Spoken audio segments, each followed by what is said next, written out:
कर्नाटक में कांग्रेस पार्टी को मिली जीत के बाद जेडीयू नेता और वित्त मंत्री विजय चौधरी ने बीजेपी पर जमकर निशाना साधा। उन्होंने कहा कि कर्नाटक चुनाव के नतीजे से दो तीन बातें बिल्कुल साफ हो गई है। बीजेपी का जो भ्रष्ट प्रशासन कर्नाटक में चल रहा था, उसे कर्नाटक के लोगों ने नकार दिया है। इसके अलावा भी कर्नाटक नतीजों के कई निहितार्थ हैं। अब आने वाले समय में धार्मिक आधार पर ध्रुवीकरण की राजनीति नहीं चलने वाली है। पूरे देश ने देखा है कि कोई दूसरा नहीं, प्रधानमंत्री खुद जिस तरह से अपने चुनावी सभाओं में बजरंगबली के जयकारे के साथ भाषण की शुरुआत करते थे, यह खास मकसद से भगवान के नाम पर वोट बटोरने की कोशिश थी और लोगों ने तो उसे नकार दिया।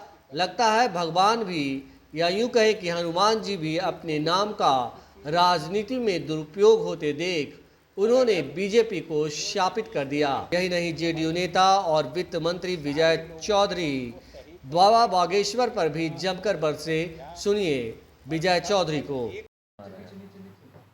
देखिए, कर्नाटक चुनाव के नतीजे जैसे आ रहे हैं, उससे दो तीन बातें बिल्कुल स्पष्ट।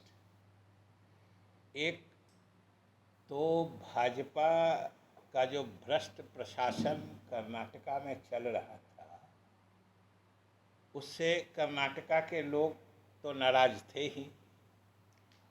इसके अलावा भी कर्नाटका नतीजों के कई निहितार्थ हैं कि अब आने वाले समय में धार्मिक आधार पर ध्रुवीकरण की राजनीति नहीं चलने वाली है।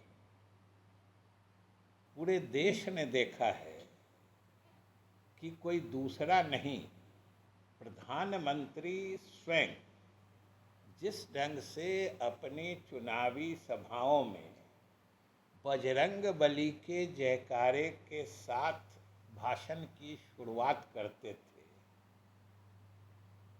ये खास मकसद से भगवान के नाम पर वोट बटोरने की कोशिश होती थी और लोगों ने तो उसको नकार दिया ही।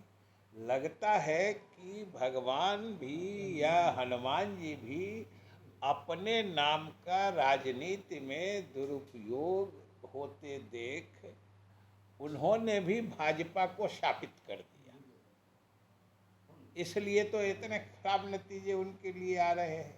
कितनी लंबी लंबी बातें होती थी, आप जोड़ के देखिएगा शुरू से, कि हमको तो लगता है कि जितने क्विंटल फूलों की पंखुड़ियाँ उन्होंने अपने ऊपर और कर्नाटका की सड़कों पर उन्होंने लुटाई, शायद उतनी सीटें भी नहीं आ पाई।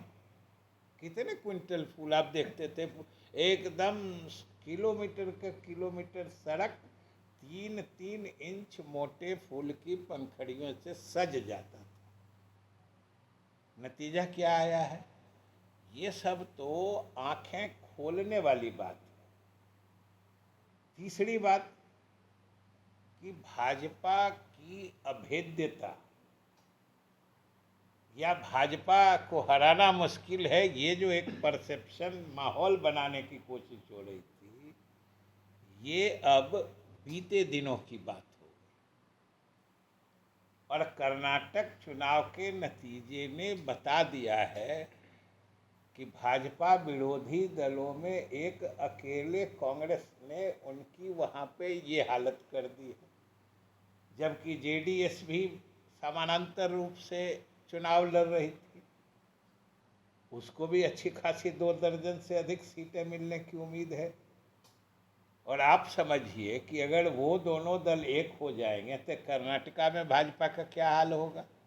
और जिस ढंग से ये अपनी अभेद्यता का माहौल या हवा बनाने की कोशिश करते हैं, वो तो अब इस देश की जनता ने देख लिया कि ये पूर्ण रूप से न सिर्फ अभेद्य हैं, बल्कि चाहे भ्रष्टाचार का मामला हो या भाई भतीजावाद का मामला हो, भाजपा की स्थिति किसी दूसरे दल से बेहतर नहीं।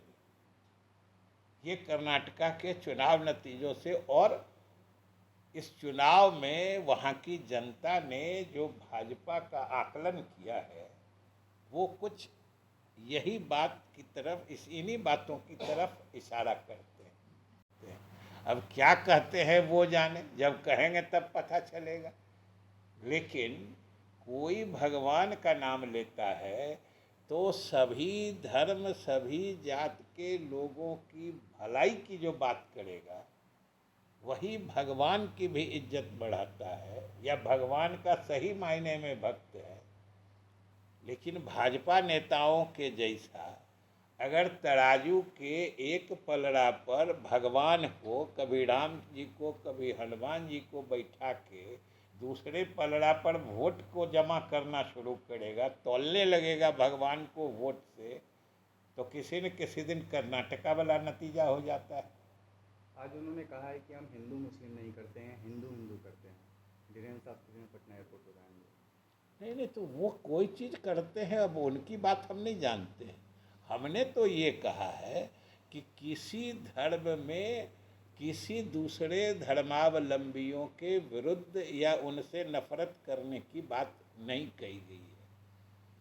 कोई भी सच्चा हिंदू वही है जो चाहे मुस्लिम हो, ईसाई हो, उसकी भी इज्जत करता है। किसी धर्म में नहीं बताया गया है। सारे धर्मों के मूल में है परोपकार, दूसरों की सेवा करिए, मदद करिए, सभी धर्मों का मूल यही है।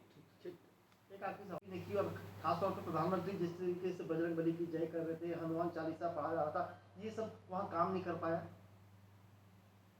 आप तो सिर्फ काम नहीं करने की बात कह रहे हैं, हम तो कह रहे हैं कि इन सब मुद्दों को उठाने या अवांछनीय चीज़ों को आगे बढ़ाने, चाहे कॉमन सिविल कोड हो, बजरंग बली की जय हो, या जो भी मामला हो, इसके लिए भाजपा की जनता के साथ भगवान ने भी उन्हें दंडित किया है। आप देखिएगा कि भाजपा कैसे मतलब व्यवहार करती है, जैसे सभी भगवान का नाम लेने का इन लोगों ने पेटेंट करा लिया। यही इन्हीं लोगों को भगवान का नाम लेने का अधिकार है। अब भगवान सिर्फ इन्हीं लोगों को जानते पहचानते। अरे भगवान की का पहला गुण है, हमारे धर्म शास्त्रों ने कहा है कि भगवान सबको समान नज़र से देखते हैं, भगवान सबके होते हैं, और भगवान की कृपा का सभी दल और सभी नेता हकदार होता है।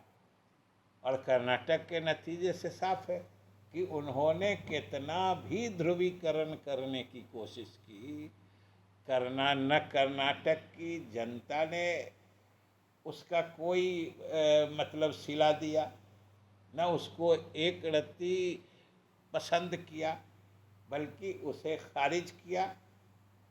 और भगवान का भी आशीर्वाद नहीं मिला, मतलब भगवान को भी अच्छा नहीं लगा। कभी भगवान राजनीतिक दलदल में अपने नाम का दुरुपयोग चाहेंगे? ऐसा हो ही नहीं सकता है। ये तो समझिए हनुमत शापित भाजपा कर्नाटका में पूर्ण धराशायी हो गई। सर, भगवान